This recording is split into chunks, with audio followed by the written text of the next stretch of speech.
नमस्कार, मैं हूं प्रशांत चुरहे। कोरोना का खतरा बढ़ता चला गया और इसीलिए ये मास्क पहनना बहुत जरूरी है। न्यूज 18 ने भी यही एक मुहिम शुरू की है, #मास्क पहनो इंडिया, क्योंकि कोरोना से इस लड़ाई में ये मास्क ही इस समय सबसे बड़ा हथियार है। जब तक ये तय ना हो जाए हमारी तरह कि आप लोगों से बिल्कुल अलग हैं, तब तक आप मास्क ना उतारें, क्योंकि कोरोना से इस जंग में ये मास्क ही इस समय सबसे बड़ा हथियार है। और इसी कोरोना से जुड़ी एक बेहद अहम खबर इस वक्त आ रही है। कोरोना महामारी को परास्त करने के लिए देश जंग लड़ रहा है। स्वास्थ्यकर्मी लोगों की जान बचाने के लिए दिन रात मेहनत कर रहे हैं। समाजसेवी संस्थाएं इस आफतकाल में भी जनता तक राहत पहुंचाने के काम में जुटी हुई है। सरकारें और प्रशासन महामारी के बढ़ते दायरे को रोकने में लगे हुए हैं, लेकिन कोरोना का नया रूप इतनी तेजी से फैला कि हालात संभालना थोड़ा मुश्किल है। लिहाजा सीमाओं की रक्षा करने वाली भारतीय सेना ने भी अब मोर्चा संभाल लिया है और नौसेना ने ऑपरेशन समंदर सेतु 2 के जरिए देश में ऑक्सीजन की किल्लत को दूर करने का बीड़ा उठाया है। और इसी के तहत आज INS त्रिखंड ऑक्सीजन सिलेंडर लेकर कतर से मुंबई पहुंचा है। इसके अलावा INS कोच्चि और INS तबर भी सिंगापुर और कतर से मदद लेकर मुंबई पहुंचने वाले हैं। और एक के बाद एक अब दुनिया भर के अलग अलग देशों से भी भारत को इस आफत काल में मदद की अपील की जा रही है और मदद पहुंचाई जा रही है। और इसी कड़ी में अब भारतीय नौसेना ने भी कोरोना के खिलाफ जंग छेड़ दिया है। अपने 9 जंगी जहाजों को इस जंग में उतारा है और मदद लेकर वो भारत वापस पहुंच रहे हैं। कोरोना के खिलाफ नौसेना के ऑपरेशन समंदर सेतु 2 के तहत INS ऐरावत मदद लेकर विशाखापट्टनम पहुंच रहा है, जो 8 ऑक्सीजन के क्रायोजेनिक टैंक, 3000 से ज्यादा ऑक्सीजन सिलेंडर लेकर के पहुंच रहा है। INS ऐरावत के जरिए 500 भरे हुए ऑक्सीजन सिलेंडर और 7 कंसंट्रेटर भी लाए जा रहे हैं। सबसे खास बात यह है कि इसके अलावा INS ऐरावत में 10,000 रैपिड एंटीजन टेस्ट किट और 450 PPE किट भी कोरोना के खिलाफ जारी इस जंग में मदद पहुंचाएंगे। नौसेना ने कोरोना के खिलाफ इस महायुद्ध में अपने 9 जंगी जहाजों को उतार दिया है।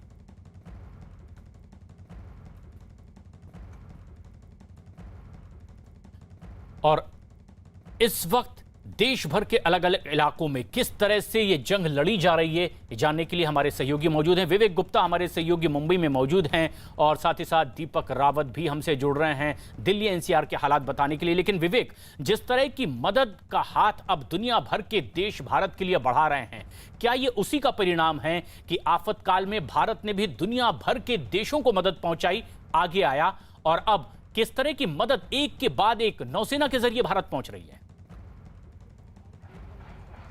हाँ बिल्कुल सीकर प्रशांत, आपने देखिए जब कोरोना वायरस की वेव 1 आई थी तो भारत ने दुनिया भर के देशों को मदद पहुंचाई थी, लेकिन अब भारत खुद संकट में है। कोरोना वायरस से बड़ी जंग लड़ रहा है। अब जितने भी दुनिया के तमाम देश हैं वो भारत को मदद पहुंचा रहे हैं। उसी के नजरिए देखिए INS त्रिखंड भारतीय नौसेना का बड़ा युद्धपोत है और यहाँ पर कतर से 2 टैंकर यानी कि एयर लिक्विड के जो 2 टैंकर हैं वो फ्रेंच कंपनी के हैं। ये 2 टैंकर मुंबई पहुंचे हैं। एक टैंकर में तकरीबन 20 मैट्रिक टन लिक्विड ऑक्सीजन है। ये दो टैंकर हैं, अभी भी INS त्रिखंड वॉरशिप में हैं। और मैं अपने कैमरे सुमंगल से बोलूंगा, बड़ी बड़ी क्रेनें जो आप देख रहे हैं यहाँ पर ये पहुंच चुकी हैं। अब इस क्रेन के जरिए ये जो ऑक्सीजन टैंकर हैं उन्हें बाहर निकाला जाएगा और ट्रक पर लोड कर बाहर भेजा जाएगा। और इसी के मद्देनजर पूरे ऑपरेशन कैसा चल रहा है उसको देखने के लिए आदित्य ठाकरे खुद यहाँ पर मौजूद हैं और जो मुंबई के मेयर है वो यहाँ पर मौजूद हैं। और आदित्य ठाकरे बाकायदा जितने भी डेलीगेशंस हैं उनके साथ मिल रहे हैं, उनके साथ जानकारी ले रहे हैं। ये देखिए सीधी तस्वीरें मैं आपको दिखा रहा हूँ। आदित्य ठाकरे यहाँ पे पहुंचे हुए हैं। जो फ्रेंच डेलीगेशन है और नेवी के जितने बड़े अधिकारी हैं उनसे वो मुलाकात कर रहे हैं और ये जानने की कोशिश कर रहे हैं कि जो पूरा ऑपरेशन है वो स्मूथ ऑपरेशन किस तरीके से चला था, किस तरीके से जो ये ऑक्सीजन सिलेंडर है, जो 20 मैट्रिक टन के जो सिलेंडर है वो कैसे अपलोड हुआ और किस होने के बाद यहाँ पर पहुंचा है। और वो बाकायदा धन्यवाद दे रहे हैं जो फ्रेंच उनके जो काउंटर पार्ट हैं उनके साथ वो बातचीत कर रहे हैं। ये सीधी तस्वीरें मैं आपको दिखाना चाहूँगा कि आदित्य ठाकरे के साथ साथ जो मुंबई BMC के जो तमाम बड़े अधिकारी हैं वो भी यहाँ पर मौजूद हैं। इन दोनों के बीच ये बातचीत चल रही है। पूरा ऑपरेशन आगे कैसे चलेगा, किस तरीके से मुंबई में ऑक्सीजन आएगा और ऑक्सीजन मुंबई में आने के बाद मुंबई से किस जगह पे जाएगा, ये पूरा डिस्कशन चल रहा है। ये देखिए साफ तौर पर नेवी के जितने आला अधिकारी वो मौजूद हैं, आदित्य ठाकरे जो कैबिनेट मंत्री हैं वो मौजूद हैं। साथ ही साथ ये देखिए अब आदित्य ठाकरे उस शिप में INS त्रिखंड के शिप में जाएंगे जहां पर ऑक्सीजन कंटेनर रखे हुए हैं। 2 कंटेनर हैं, एक कंटेनर में 20 मैट्रिक टन ऑक्सीजन है, 2 कंटेनर यानी 40 मैट्रिक टन है। आदित्य ठाकरे खुद INS त्रिखंड शिप में जा रहे हैं और पूरा जायजा लेंगे कि किस तरीके से जो शिप के कंटेनर है वो यहाँ तक पहुंचे हैं और यहाँ से उतरने के बाद कहाँ दूसरे मुंबई के आसपास जहाँ भी जरूरत है वहाँ पर ये पहुँचाए जाएंगे। मैं आपको दिखाना चाहूँगा पूरी जो शिप है वॉरशिप, बड़ा सा शिप है वॉरशिप, वो यहाँ पर जो कंटेनर वो लेके आया था। INS कोची और INS तबर ये भी कल शेड्यूल है मुंबई में लाने के लिए। यानी कि जो ऑक्सीजन की किल्लत है वो भारत और केंद्र सरकार पूरी कोशिश कर रही है कि इसमें युद्ध स्तर पर दूसरे देशों से ऑक्सीजन लाई जा सके और भारत में जो लोग ऑक्सीजन से किल्लत हो रहे हैं, ऑक्सीजन की कमी की वजह से उनकी मौतें हो रही हैं और दिक्कतें हो रही हैं, उनमें कम से कम हो ताकि ये जो ऑक्सीजन है यहाँ पे पहुँचाई जा सके और ज़रूरतमंद अस्पताल और ज़रूरतमंद जगह पर ऑक्सीजन को जल्द से जल्द पहुँचाया जाए। देखिए क्रेनें से बिल्कुल तैयार हो चुकी हैं। अब ये जो सिलेंडर हैं, जो ऑक्सीजन का टैंकर हैं, वो यहाँ से बाहर निकलेंगे। बाकायदा मैं अगर कैमरामैन को बोलूँ सुमंगल को, ये देखिए बड़ी बड़ी क्रेनें यहाँ पे पहुँच चुकी हैं। अब जैसे आदित्य ठाकरे और नेवी के आला अधिकारी यहाँ से बाहर निकलेंगे, उसके बाद जो INS त्रिखंड में जो कंटेनर देख रहे हैं प्रशांत, वहाँ से उसे उठाया जाएगा। उठाने के बाद बड़े ट्रक के कंटेनर में रखा जाएगा और जो जरूरतमंद की जगह पर है मुंबई और आसपास के इलाकों में, वहाँ पर ये ऑक्सीजन पहुँचाई जाएगी। और विवेक, जो तस्वीरें आप हमारे दर्शकों तक पहुँचा रहे हैं ये बेहद रोमांचित करने वाली और राहत देने वाली भी है कि जंग में भिड़ने वाले ये जहाज अब कोरोना के खिलाफ इस जंग में मैदान में उतर चुके हैं और देश भर के अलग अलग इलाकों से राहत सामग्री लेकर के पहुंच रहे हैं, खासतौर पर वो सामग्री जिसकी जरूरत कोरोना के खिलाफ इस जंग में है।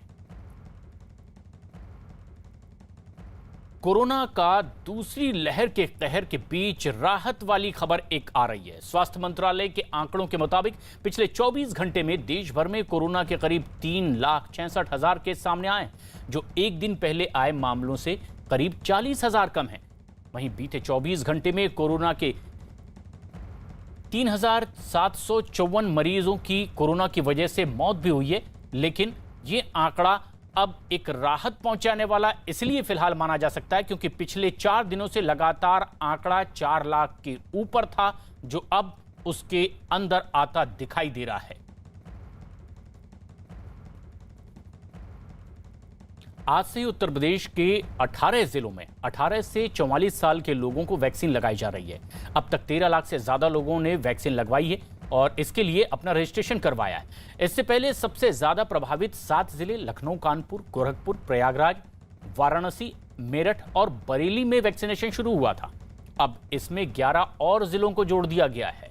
इन जिलों के लोग अब कोविन पोर्टल या फिर आरोग्य सेतु ऐप के जरिए रजिस्ट्रेशन करवाकर ये टीका लगवा सकते हैं।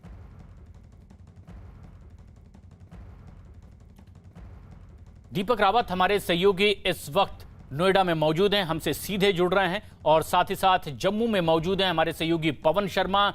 और देश भर के अलग अलग इलाकों में किस तरह की हालात कोरोना से, किस तरह की बेहतरी की खबरें हैं वो हम तक पहुंचा रहे हैं। लेकिन जो सबसे खास बात है वो ये कि उत्तर प्रदेश में आज से अब 18 साल से ऊपर वाले लोगों के लिए भी वैक्सीनेशन शुरू हो गया है। कुछ और जिले इसमें जोड़ दिए गए हैं।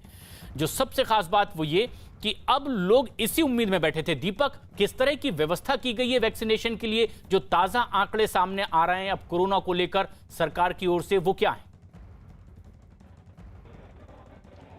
जी, नोएडा की अगर बात करें तो नोएडा में आज से 18 प्लस वाले लोगों का वैक्सीन लगना शुरू हो गया है। 16 सेंटर बनाए गए हैं नोएडा की सिर्फ अगर बात की जाए, और हर सेंटर में 175 लोगों को एक दिन में वैक्सीन लगनी है। और पूरे नोएडा की बात की जाए तो एक दिन में करीबन 2800 लोगों को वैक्सीन लगाई जानी है। इस वक्त बंगेल में हम मौजूद हैं नोएडा के, और यहाँ पर आप देखें तो विंडो यहाँ पर आपको नजर आएगी जहाँ पर लगातार लोग पहुँच रहे हैं, अपना जो रजिस्ट्रेशन है वो चेक करवा रहे हैं कि क्या उनको यहीं का स्लॉट मिला है या नहीं है, ये चेक किया जा रहा है।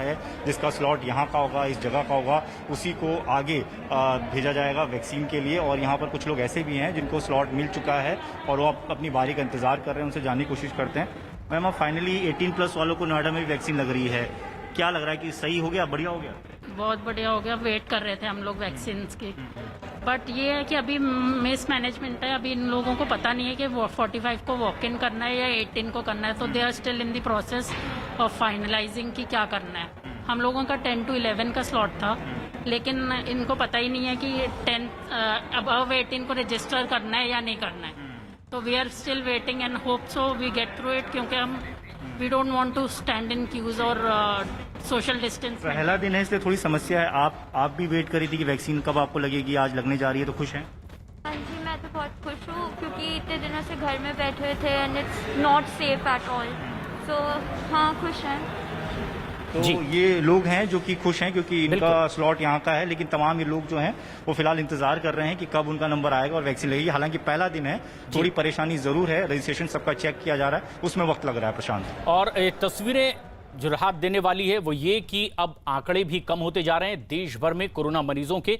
और जम्मू कश्मीर में किस तरह के हालात हैं, जम्मू में मौजूद हमारे सहयोगी पवन हमसे लगातार जुड़े हुए हैं।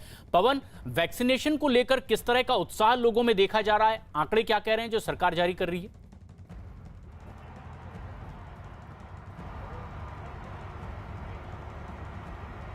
लेकर 45 ईयर तक के लिए 5 से 6 सेंटर अलग से बनाए हुए हैं और 45 से लेकर जो ऊपर के लोग हैं उनके लिए बहुत ज़्यादा सेंटर हैं।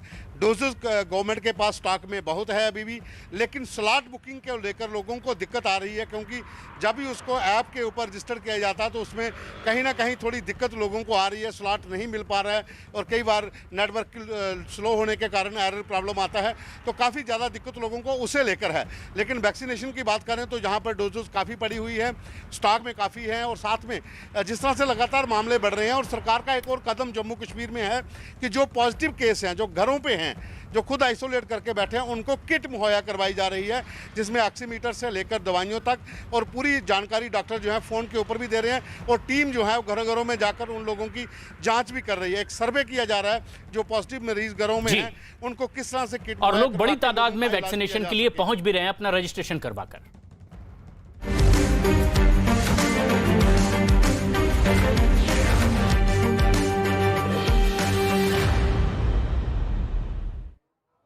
और ये सीधी तस्वीरें आप देख रहे हैं पश्चिम बंगाल से, जहां राज्यपाल जगदीप धनखड़ ममता बनर्जी के मंत्रिमंडल में शामिल हो रहे मंत्रियों को शपथ दिला रहे हैं। 43 मंत्रियों का शपथ ग्रहण ये समारोह है। ममता बनर्जी मुख्यमंत्री पद की शपथ ले चुकी हैं तीसरी बार, लेकिन उनके साथियों को आज शपथ दिलाई जा रही है राज्यपाल की ओर से। पुराने वफादार साथी इसमें बिल्कुल शामिल होंगे, जिसकी उम्मीद की जा रही थी। एक बड़ी जीत ममता बनर्जी ने पश्चिम बंगाल में दर्ज की तीसरी बार, और ऐसे में आज उनके मंत्रिमंडल का विस्तार, उनके तमाम मंत्रीगण साथी आज मंत्री पद की शपथ लेते दिखाई दिए हैं। राज्यपाल ने उन्हें पद और गोपनीयता की शपथ दिलाई है। यह जानकारी मिल रही थी, उसके मुताबिक कैबिनेट में 9 राज्य मंत्रियों समेत कुल मिलाकर 43 मंत्रियों ने शपथ ली। आशिका सिंह हमारे सहयोगी इस वक्त फोनलाइन पर मौजूद हैं। आशिका, शपथ ग्रहण में कितने लोगों को शपथ दिलाई गई है और क्या कुछ खास रहा है? देखिए, 43 मंत्री जो हैं उन्होंने शपथ ली है, जिसमें से 24 जो है वो कैबिनेट मंत्री होंगे, और इसके अलावा कोरोना के चलते 3 मंत्री जो है वो वर्चुअल शपथ ले रहे हैं इस बार। और इसके अलावा जब ये शपथ ग्रहण का कार्यक्रम पूरा नवान्नों में कैबिनेट की बैठक होगी, जिसमें मंत्रालय किसको क्या मिलेगा ये साफ करेंगी ममता बनर्जी।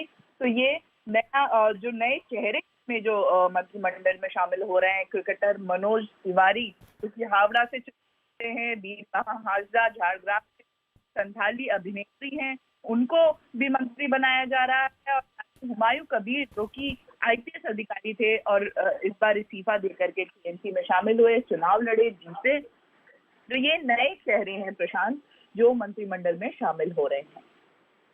बहुत से ऐसे साथी रहे जो चुनाव से पहले एक एक कर ममता बनर्जी का साथ छोड़कर चल दे गए, लेकिन एक के बावजूद एक बड़ी जीत ममता बनर्जी ने यहां दर्ज की है। आशिका, क्या ऐसे साथी जो ऐसी घड़ी में भी ममता बनर्जी के साथ रहे हैं, क्या बड़ी तादाद में मंत्रिमंडल में उन्हें जगह मिलती दिखाई दी है? बिल्कुल, जो पिछली बार मंत्री थे कैबिनेट रैंक के, चाहे सुब्रत मुखर्जी हो, फरहाद हकीम हो, या फिर बात करें साजन पांडे के, सभी जो है वो कैबिनेट में शामिल होंगे। ममता बनर्जी के कुछ नाम जो टीएमसी छोड़कर चले गए हैं उनकी जगह नए चेहरों को दिया जा रहा है। और ये भी है कि राज्यपाल ने कल जिन 4 नेताओं के खिलाफ कार्रवाई की अनुमति दी है उनमें से 2 शामिल है फरहाद हकीम और सुब्रत मुखर्जी, जो आज शपथ ले रहे हैं राज्यपाल के साथ। और ये तस्वीरें उसी शपथ ग्रहण समारोह की जिसमें बताया ये जा रहा है कि तकरीबन 25 तो पुराने ही उनके अपने करीबी साथी रहे जिन्हें वफादार मानते हुए उनका तोहफा मिला है मंत्रिमंडल में, उन्हें जगह मिली है, लेकिन 18 तकरीबन नए चेहरे भी शामिल हुए हैं। मनोज तिवारी उन्हीं में से एक हैं। आशिका हमारी सहयोगी लगातार हमारे साथ बनी हुई है। आशिका, जो नए चेहरे शामिल किए गए हैं, किस तरह की तरजीह दी गई है नए चेहरों के चयन में? देखिए, नए चेहरे जो मैंने आपको बताया कि जो बड़ी मुश्किल लड़ाई लड़ रहे थे, जिसकन आए हैं, जैसे कि हावड़ा से लड़ रहे थे मनोज तिवारी, उनको जगह दी गई है। इसके अलावा झाड़ग्राम से बीरबहा हांसदा, जो कि एक संथाली अभिनेत्री हैं, उनको शामिल किया गया है। और आईपीएस वर्सेस आईपीएस की लड़ाई जो कि बड़ी दिलचस्प थी, मिदनापुर में भारती घोष से जीते हैं हुमायूं कबीर, उनको शामिल किया गया है। बेचाराम मान्ना जो कि सिंगूर से चुनाव जीते हैं, उनको भी मंत्री बनाया गया है। तो ये वो नए नाम है, नए चेहरे हैं जो इस बार मंत्रिमंडल में शामिल हो रहे हैं। और इसके अलावा जो वरिष्ठ नेता जो पिछली बार भी कैबिनेट में थे, अरूप बिस्वास, सुब्रत मुखर्जी, पार्थ चटर्जी, अमित मित्रा, साजन पांडे, ज्योतिप्रिया मलिक, सभी जो है वो शपथ ले रहे हैं। 5 मई को तो ममता बनर्जी मुख्यमंत्री बन चुकी थी एक बार फिर शपथ लेने के बाद, लेकिन कुछ नाम आशिका ऐसे भी थे सीबीआई जांच के लिए जहां इजाजत दे दी गई राज्यपाल की ओर से, ऐसे नाम भी मंत्रिमंडल में जब शामिल किए जा रहे हों तो एक बड़ी गहमा गहमी और चर्चा का विषय होता है। इस पर टीएमसी की ओर से कोई नई बात कही गई है? देखिए, अभी तो इस पर टीएमसी शपथ ग्रहण के पहले तक तो पूरी तरह से खामोश और शपथ ग्रहण पर पूरा फोकस था, लेकिन अब इसको लेकर के क्या रुख रहता है, क्योंकि राज्यपाल को लेकर हमेशा ही तल्ख तेवर रहा है तृणमूल कांग्रेस का, तो ये देखने की बात है। और एक के बाद एक मंत्रियों ने शपथ लिए, कुल मिलाकर 43 मंत्री मंत्रिमंडल में ममता बनर्जी के। लेकिन जो सबसे खास बात रही वो ये भी कि कुछ मंत्री ऐसे भी थे जिन्होंने ऑनलाइन शपथ ली है। आशिका, ये क्या पश्चिम बंगाल में कुछ अनूठा भी देखा प्रदेश के लोगों ने? बिल्कुल, जैसा कि मैंने पहले भी बताया, ये पहली बार है जब वर्चुअली जो है मंत्रियों ने शपथ ली है। अमित मित्रा, रतन बोस और ब्रात्य बसु, ये वो 3 मंत्री हैं जो कोरोना के चलते जिन्होंने वर्चुअली शपथ ली है। तो जो 43 में से 3 मंत्री जो है वर्चुअली उन्होंने शपथ ली है, यानी कि 40 मंत्री कुल राजभवन में मौजूद जो शपथ जिन्होंने ली है। और शपथ ग्रहण समारोह की ये तस्वीरें भी हमारे दर्शक देख रहे हैं।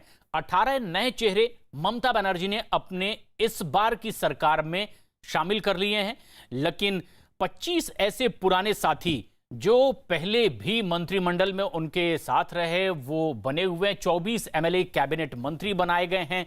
ममता बनर्जी के साथियों का ये शपथ ग्रहण समारोह। आशिका, लेकिन पश्चिम बंगाल ने आज जो मंत्रियों का शपथ ग्रहण हुआ है, क्या माना जाए, क्या सबसे अनूठा आज देखा जब उनका एक नया मंत्रिमंडल तैयार हुआ है? प्रशांत, बिल्कुल, क्योंकि ये सबसे बड़ा मैंडेट ममता बनर्जी के लिए है। मैं आपको याद दिला दूं, 2011 में 180 के करीब सीटें थी, उसके बाद 2016 में 211 के करीब सीटें थी, अब उससे ज्यादा 213 सीटें हैं, यानी कि मैंडेट सबसे बड़ा लेकिन कार्यक्रम सबसे छोटा।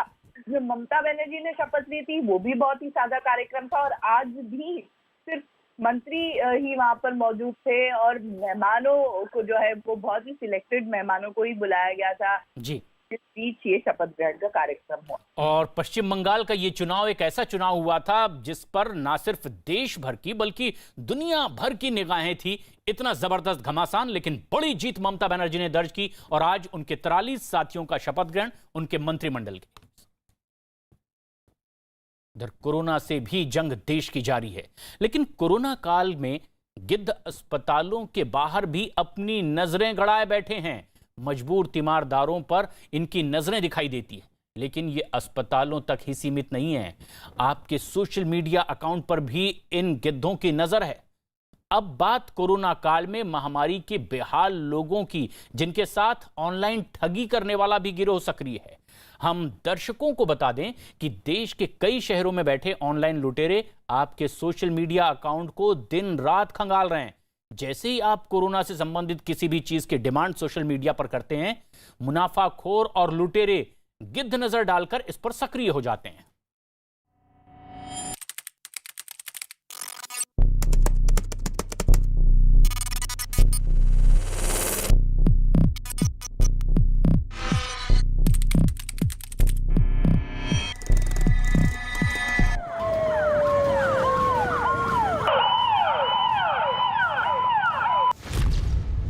वायरस आया, गिद्ध लाया।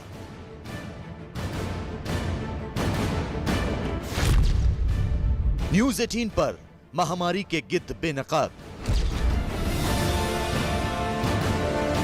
देश कोरोना मरीजों से और हर रोज बढ़ते मौत के आंकड़ों से बेहाल है, लेकिन लगता है कि मुनाफाखोरों के गिरोह लोगों का हर जगह एक तरह से पीछा कर रहे हैं।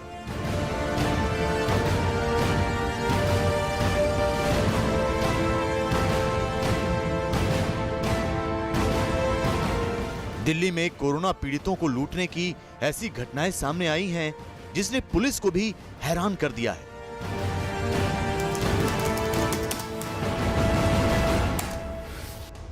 जिस तरह पुलिस कोरोना मरीजों को लूटने वालों के खिलाफ मुहिम चला रही है, उसी तरह न्यूज 18 भी कोरोना की दवा और मेडिकल उपकरण के नाम पर मजबूर लोगों से ठगी करने वालों का पर्दाफाश कर रहा है। आज हम आपको दिल्ली में कोरोना पीड़ितों को दवा और ऑक्सीजन के नाम पर ऑनलाइन ठगी की हैरान करने वाली घटनाओं का सच दिखाते हैं। साउथ दिल्ली में कोरोना मरीज के परिवार वालों को इंजेक्शन और ऑक्सीजन सिलेंडर के नाम पर हजारों रुपए ठग लिए गए। इसके अलावा दिल्ली पुलिस की साइबर सेल ने रेमडेसिविर के नाम पर कोरोना पीड़ित परिवार से 20,000 रुपए की धोखाधड़ी करने वाले को गिरफ्तार किया है।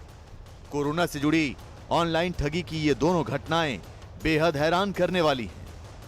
कोरोना महामारी में सड़क से लेकर इंटरनेट तक हर जगह इंसान के रूप में कुछ मुनाफाखोर गिद्ध भी हैं, जिन्हें न्यूज 18 लगातार बेनकाब कर रहा है। दिल्ली पुलिस ने कोरोना मरीजों को ऑनलाइन लूटने वाले एक गिरोह का पर्दाफाश किया है। साउथ मुंबई में रहने वाले एक युवक से रेमडेसिविर इंजेक्शन और ऑक्सीजन सिलेंडर की होम डिलीवरी के नाम पर ठगों ने हजारों रुपए पहले अकाउंट में ट्रांसफर कराए और बाद में पता चला कि ये करतूत झारखंड में बैठे ठगों की है। दिल्ली पुलिस की साइबर सेल के मुताबिक साउथ दिल्ली में कोरोना पीड़ित परिवार को झारखंड में बैठे शख्स ने रेमडेसिविर इंजेक्शन और ऑक्सीजन सिलेंडर के नाम पर ठग लिया। पुलिस ने कोरोना की दवाओं और मेडिकल संसाधनों को लेकर ऑनलाइन ठगी के मामले में जांच शुरू की तो कई हैरान करने वाली बातें सामने आई, क्योंकि ये ठगी दिल्ली से बहुत दूर झारखंड से हो रही थी। साउथ दिल्ली की मोहित गुप्ता ने एफआईआर लिखवाई। मोहित ने रेमडेसिविर इंजेक्शन और ऑक्सीजन का ऑर्डर दिया। ठगों ने करीब 50,000 रुपए अपने खाते में मंगवाए। मोहित ने रुपए ट्रांसफर कर दिए। रुपए ट्रांसफर होते ही ठग ने फोन बंद कर दिया। मोहित ने पुलिस को बताया तो खातों की जांच हुई। पुलिस के मुताबिक फर्जीवाड़े के लिए दिल्ली एनसीआर में 5 खाते खुलवाए गए। पुलिस ने ठगी करने वाले सर्वेश और रोहित को गिरफ्तार किया है। कोरोना दवाओं के नाम पर ऑनलाइन ठगी करने वाले गिरोह के बाकी लोगों की तलाश की जा रही है। दिल्ली पुलिस ने एडवाइजरी जारी की है कि कोरोना मरीजों की जरूरत की चीजों को लेकर पैनिक न करें। ऑनलाइन खरीदारी बहुत सोच समझकर और हर चीज की पड़ताल के बाद ही करें। दिल्ली में रहने वाले सत्य प्रकाश को कुछ दिनों पहले रेमडेसिविर इंजेक्शन की सख्त जरूरत थी। अपने रिश्तेदार के लिए उन्हें जब अस्पतालों से रेमडेसिविर नहीं मिला तो उन्होंने ट्विटर पर एक नंबर देखा और ऑनलाइन बुकिंग कर दी। कोरोना काल के ऑनलाइन ठग इसी गलती का इंतजार कर रहे थे।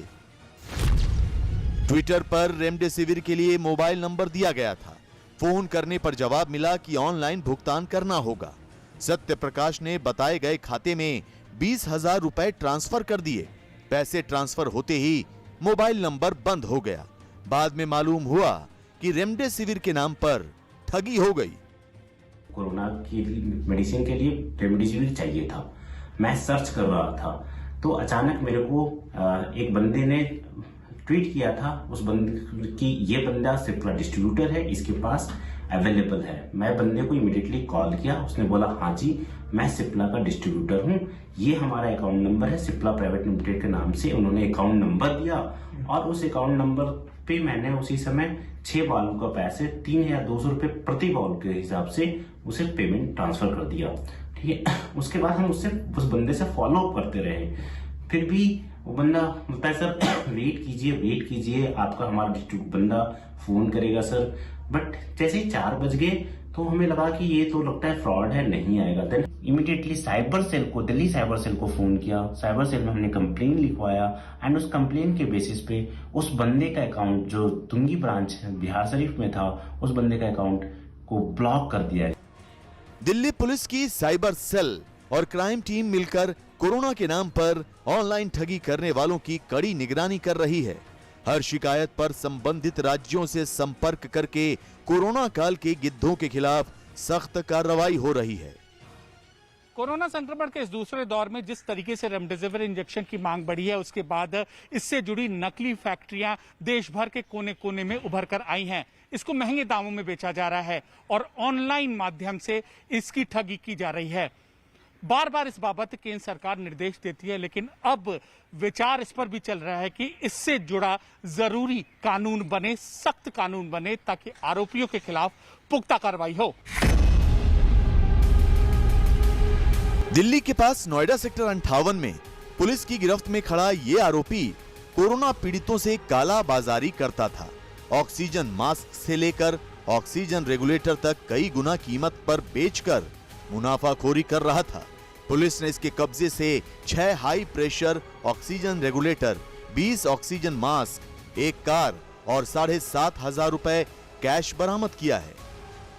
कोरोना की बढ़ती रफ्तार के बीच जरूरी दवाओं और मेडिकल उपकरण के कालाबाजारी की घटनाएं भी लगातार बढ़ रही हैं। मुनाफाखोर गिद्धों को हर चीज में काली कमाई का मौका नजर आता है। दिल्ली के पास नोएडा में ऑक्सीजन रेगुलेटर और ऑक्सीजन मास्क की कालाबाजारी करने वाले एक शख्स को पुलिस ने गिरफ्तार किया है। कोरोना मरीजों की जरूरत की एक एक चीज को 4 गुना दामों में बेचने वालों का पुलिस अब कानूनी रूप से इलाज कर रही है। नोएडा पुलिस के मुताबिक कोरोना के इलाज से जुड़ी चीजों की कालाबाजारी करने वाले का नाम गौरव है। ये हापुड़ से ऑक्सीजन रेगुलेटर और ऑक्सीजन मास्क लाकर नोएडा और दिल्ली में कालाबाजारी करता था।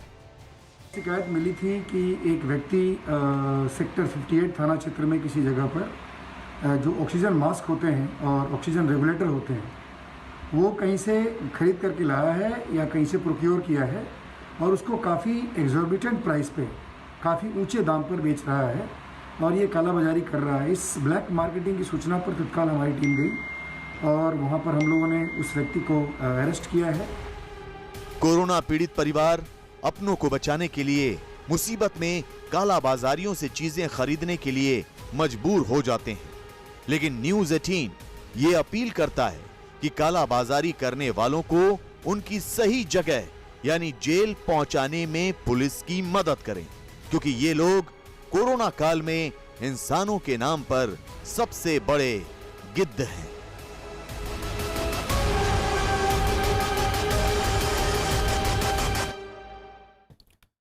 और एक बेहद अहम खबर इस वक्त आ रही है। मध्य प्रदेश के जबलपुर में पुलिस ने नकली रेमडेसिविर इंजेक्शन की कालाबाजारी करने वाले कारोबारियों पर एक बड़ी कार्रवाई की है। पुलिस ने छापेमारी के दौरान शहर के एक मशहूर अस्पताल के संचालक सरबजीत सिंह मोखा के खिलाफ केस दर्ज कर लिया है, जबकि अस्पताल के मैनेजर देवेश चौरसिया को गिरफ्तार किया गया है। आरोप है कि कारोबारी और अस्पताल के संचालक सरबजीत सिंह मोखा ने 500 नकली इंजेक्शन इंदौर से मंगवाए, जिसमें अस्पताल में भर्ती मरीजों को ये इंजेक्शन लगवाकर उनकी जान के साथ खिलवाड़ किया गया। 2 दिन पहले ही गुजरात के सूरत में नकली रेमडेसिविर इंजेक्शन के रैकेट का पर्दाफाश हुआ था। सूरत में गिरफ्तार एक आरोपी सपन जैन से पूछताछ के बाद पुलिस ने मध्य प्रदेश के जबलपुर में भी छापेमारी की। लेकिन सबसे बड़ा सवाल ये है कि आखिर नकली रेमडेसिविर के इस काले कारोबार का मास्टरमाइंड है कौन और पुलिस आखिर कब तक उस तक पहुंच पाएगी। पुलिस ने जांच शुरू की तो यह पाया गया कि सिटी हॉस्पिटल के संचालक श्री सरबजीत सिंह जी मोखा ने और अपने जो मैनेजर हैं देवेश चौरसिया और सपन जैन के द्वारा इंदौर से वही नकली रेमडेसिविर इंजेक्शन मंगवाए हैं। लगभग 500 इंजेक्शन उनके द्वारा मंगवाए गए थे और यह इंजेक्शन कुछ मरीजों को भी लगाए गए हैं। इस प्रकार इन्होंने यह अपमिश्रित इंजेक्शन रेमडेसिविर इंजेक्शन लगाए गए हैं। मरीजों के साथ एक छल कपट किया है और इससे कुछ मरीजों की जान को संकट भी उत्पन्न हुआ। महाराष्ट्र से इस वक्त एक बड़ी खबर आ रही है। जालना जिले में एफडीए और पुलिस की कार्रवाई में ऑक्सीजन सिलेंडर और अवैध गोदाम का पता चला है। इस छापेमारी में गोदाम से बड़े पैमाने पर सिलेंडर बरामद किए गए हैं ऑक्सीजन के। पुलिस को जालना के गरीब शाह बाजार में इस गोदाम में सिलेंडर के होने की जानकारी मिली और उसके बाद एफडीए की टीम के साथ छापेमारी की गई और बड़ी तादाद में यहां से सिलेंडर बरामद किए गए। उन लोगों की भी तलाश की जा रही है जो इस पूरे काला बाजारी में शामिल थे। बिहार के कटिहार जिले में पुलिस ने खुफिया जानकारी के बाद लोकमान्य तिलक एक्सप्रेस ट्रेन में छापेमारी की है। देर रात हुई इस छापेमारी में 226 ऑक्सीजन सिलेंडर बरामद किए गए। बताया गया कि ये सभी सिलेंडर रेलवे स्टेशन से गाड़ियों में भरकर सप्लाई किए जाने थे, लेकिन उससे पहले ही पुलिस वहां पहुंच गई और सभी सिलेंडर जब्त कर लिए गए हैं और आगे की कार्रवाई की जा रही है। कोरोना काल के दौरान आपदा को अवसर में बदलते कई व्यवसायियों की कालाबाजारी आपने देखी होगी। ये कटिहार जंक्शन है और कटिहार जंक्शन से के इसी लोकमान्य तिलक ट्रेन से अभी लगभग 250 के संख्या में इस तरह का ऑक्सीजन सिलेंडर उतारा गया है। आपको दिखा सकते हैं। ये सूचना के बाद पुलिस प्रशासन और जो जिला प्रशासन की टीम बड़ी संख्या में यहाँ पहुँचे हैं और आपको दिखाते हैं इस तरह के सिलेंडर को लोड कर लिया गया था और गाड़ियों में, लेकिन ये सिलेंडर किनका है और कहाँ तक पहुँचाना था इसका कुछ तक साफ क्लियर नहीं हुआ है। हालांकि तमाम जो बिंदु है एक एक सिलेंडर को दिखाते हैं। ये 6 किलो का सिलेंडर है और इसी सिलेंडर को जो चर्चा है बाजार में खपाया जाना चाहिए, लेकिन क्या है इस पूरे प्रकरण के पीछे ये पता नहीं चला। हमारे साथ सदर डीएसपी हैं। अब आगे क्या होगा आइए बात करते हैं। सर, बड़ी संख्या में सिलेंडर को रोका गया, ऑक्सीजन सिलेंडर, क्या किया जाएगा? हाँ, आगे क्या किया? हाँ, स्टेशन के वीआईपी गेट पर जैसे हम लोग को सूचना मिली जो काफ़ी संख्या में सिलेंडर जो है लगभग 6 केजी का है लाया गया है और इसमें लिखा हुआ है एलटीटी लोकमान्य तिलक समाप्त बम्बई से आया हुआ है। इस संबंध में हम लोग जांच कर रहे हैं और लगता है कि गलत तरीके से ही लाया गया है। दिल्ली में कोरोना के मामलों में गिरावट दर्ज की गई है। पिछले 24 घंटों में दिल्ली में कोरोना के 13,336 नए मामले सामने आए हैं, जो कल के मुकाबले करीब 4,000 कम हैं। वहीं कोरोना की वजह से 24 घंटे में 273 लोगों की मौत भी दिल्ली में हुई है। दिल्ली में अब तक कोरोना से 19,344 लोगों ने अपनी जान गंवाई है। 24 घंटे में 14,738 लोग कोरोना से ठीक होकर अपने घर भी गए। फिलहाल दिल्ली में कोरोना के 86,232 सक्रिय मामले हैं। दिल्ली में संक्रमण दर पिछले 3 हफ्ते में सबसे कम 6.51% दर्ज की गई है, तो वहीं रिकवरी रेट भी 92% हो गया।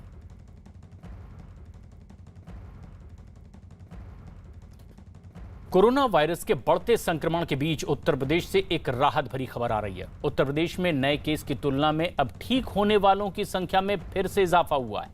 उत्तर प्रदेश में पिछले 24 घंटों के दौरान कोरोना के 34,636 नए मरीज ठीक हुए हैं। वहीं एक दिन में ही 23,333 नए मामले सामने आए। उत्तर प्रदेश में अब तक 12,54,000 मरीज ठीक हो चुके हैं कोरोना से, जबकि 2,33,000 एक्टिव मरीजों का इलाज अलग अलग अस्पतालों में जारी है। यह आंकड़ा 1 मई के एक्टिव मरीजों से 77,000 कम है। बिहार के दानापुर से एक बड़ी खबर इस वक्त आ रही है। वहां बीती रात ईओयू और दिल्ली पुलिस के 2 लोगों को गिरफ्तार किया गया है। आरोप है कि ये लोग ऑक्सीजन सिलेंडर देने के नाम पर लोगों से ऑनलाइन धोखाधड़ी कर रहे थे। पुलिस ने इन लोगों के बैंक अकाउंट की जांच भी अब और तेज कर दी है और ये तफ्तीश भी की जा रही है कि क्या इनके साथ कोई और बड़ा गिरोह भी सक्रिय था जो लोगों से इस तरह से धोखाधड़ी कर रहा था। 24 घंटे में महाराष्ट्र में कोरोना के 48,401 मामले सामने आए। मरीजों की ये संख्या एक दिन पहले के आंकड़े से 5,204 कम है।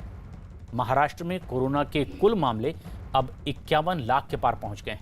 राज्य में कोरोना वायरस के संक्रमण ने 24 घंटे में 572 लोगों को मौत की नींद भी सुला दिया है। कुल मिलाकर 60,226 मरीज 24 घंटे के भीतर ही ठीक होकर अपने घर भी गए हैं। मुंबई में एक दिन पहले के मुकाबले आंकड़ों में कमी आई है। कल जहां 2,678 मामले दर्ज किए गए थे, वहीं आज 2,403 मामले सामने आए, जबकि एक दिन में 68 लोगों की मुंबई में मौत भी हो गई है।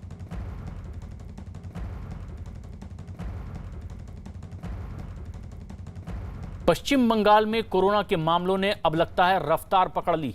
पिछले 24 घंटे में पश्चिम बंगाल में पहली बार 19,441 नए मामले सामने आए हैं, जो अब तक का सबसे बड़ा आंकड़ा है पश्चिम बंगाल का।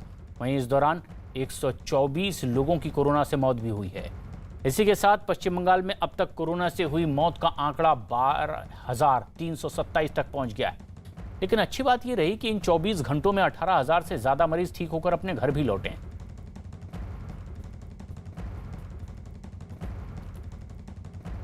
कोरोना पर आज सुप्रीम कोर्ट में एक अहम सुनवाई की जाएगी। इस दौरान कोर्ट कोरोना से लड़ाई में केंद्र सरकार के रवैये और उनकी नीतियों पर सुनवाई करेगा। इस दौरान वैक्सीन लगाने के कार्यक्रम के साथ साथ उसकी कीमत पर भी चर्चा हो सकती है। इस सुनवाई में राज्य सरकारों से भी ब्यौरा मांगा जा सकता है। इससे पहले पश्चिम बंगाल सरकार ने भारत सरकार की वैक्सीन नीति पर सवाल खड़े किए थे और इसके बाद कोर्ट आज इस मुद्दे पर बेहद अहम सुनवाई करने जा रहा है।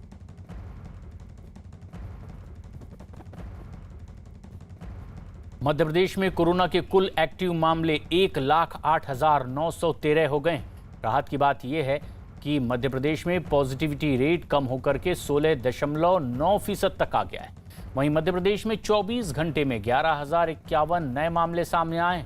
भोपाल में 1,556, इंदौर में 1,679, जबलपुर में 946 और ग्वालियर में 861 नए मामले कोरोना के सामने आए हैं। एमपी में कोरोना के करीब 1,08,913 एक्टिव केस इस वक्त हैं। तो 24 घंटे के भीतर कोरोना से प्रदेश में 86 लोगों ने अपनी जान भी गंवाई है, जबकि 4,538 लोग कोरोना को मात देकर मध्य प्रदेश में अब तक ठीक भी हुए हैं। कर्नाटक में कोरोना की बढ़ती रफ्तार ने लोगों में अब खौफ भर दिया है। पिछले 24 घंटे के भीतर 47,930 कोरोना के नए मरीज सामने आए और इस दौरान कोरोना की वजह से 490 लोगों ने अपनी जान भी गंवा दी है। राज्य में कोरोना के एक्टिव केस 5,64,000 के पार पहुंच गए हैं और इसके साथ ही राज्य में कोरोना के कुल मामले 19,34,000 हो गए हैं, जबकि पिछले 24 घंटे में 31,796 मरीजों को अस्पताल से छुट्टी भी दी गई है।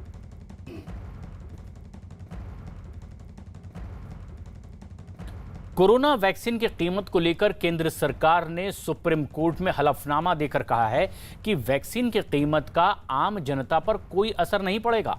केंद्र सरकार ने दलील दी है कि सभी राज्य सरकारों ने लोगों को मुफ्त वैक्सीन देने का ऐलान किया है, ऐसे में कीमतों का आम जनता पर कोई असर नहीं होगा। इससे पहले सुप्रीम कोर्ट ने केंद्र सरकार से पूछा था कि वैक्सीन बनाने वाले दोनों कंपनियां केंद्र सरकार को कम कीमत पर वैक्सीन दे रही हैं, जबकि राज्य सरकार को वही वैक्सीन ज्यादा कीमत पर बेची जा रही है, जिसके जवाब में केंद्र सरकार ने कहा कि केंद्र ज्यादा तादाद में वैक्सीन खरीद रही है, इसीलिए उन्हें कम कीमत पर वैक्सीन मिल रही है और केंद्र सरकार की नीति के मुताबिक हर राज्य को एक ही कीमत पर वैक्सीन बेची जाएगी। ऐसा नहीं होगा कि किसी राज्य को ज्यादा और किसी राज्य को कम कीमत पर वैक्सीन मिले। साथ ही साथ हलफनामे में यह भी कहा गया कि राज्यों को जो वैक्सीन कोटा मिलेगा उसमें आधे उन्हें निजी कंपनियां या फिर निजी अस्पतालों को देना होगा और लोग पैसे देकर इन अस्पतालों में भी वैक्सीन लगवा पाएंगे, जिससे राज्य सरकारों पर बोझ कम हो जाएगा।